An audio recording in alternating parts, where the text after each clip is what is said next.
Prevention के तौर पे कुछ आम बातें हैं, जैसे सबसे इम्पॉर्टेंट है कॉज सिगरेट स्मोकिंग। तो स्मोकिंग सबसे पहले छोड़ना चाहिए।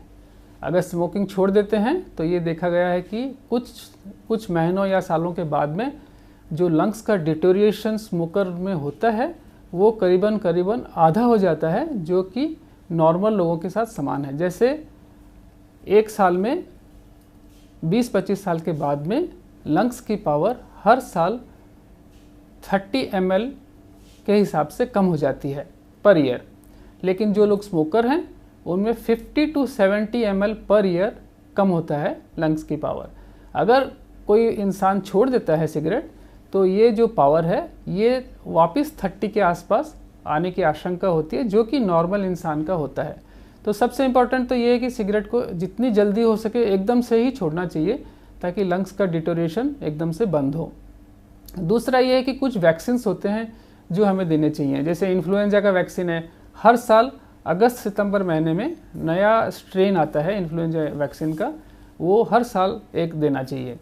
साथ में नीमोकोकल का वैक्सीन होता है। नीमोकोकस एक इस तरह का बैक्टीरिया होता है जो अगर इंसान में, स्पेशली अगर बूढ़े लोगों में या अगर डायबिटीज़ वालों में या अगर जिनको हार्ट की डिजीज़ है उन लोगों में, इम्यूनोलॉजिकल डिजीजेस जिनमें हैं, HIV वाले मरीज या जो लोग स्टीरॉयड ले रहे हैं, इन मरीजों में अगर नीमोकोकल इन्फेक्शन हो जाए तो ये खतरनाक साबित हो सकता है और मरीज को बहुत समय में भर्ती करना पड़ता है अस्पताल में।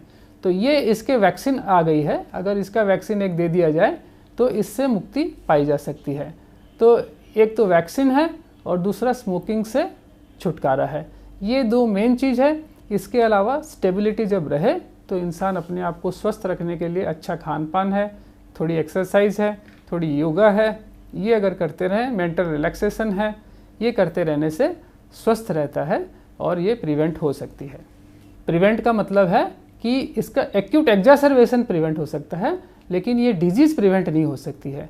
ये जो डिजीज़ किसी में एक बार हो जाती है, COPD या क्रॉनिक ऑब्स्ट्रक्टिव एयरवे डिजीज़ या क्रॉनिक ऑब्स्ट्रक्टिव पल्मोनरी डिजीज़, ये अगर एक बार हो जाती है तो ये डिजीज़ प्रोग्रेसिव ही होती है, ये प्रिवेंट या क्योर नहीं हो सकती है।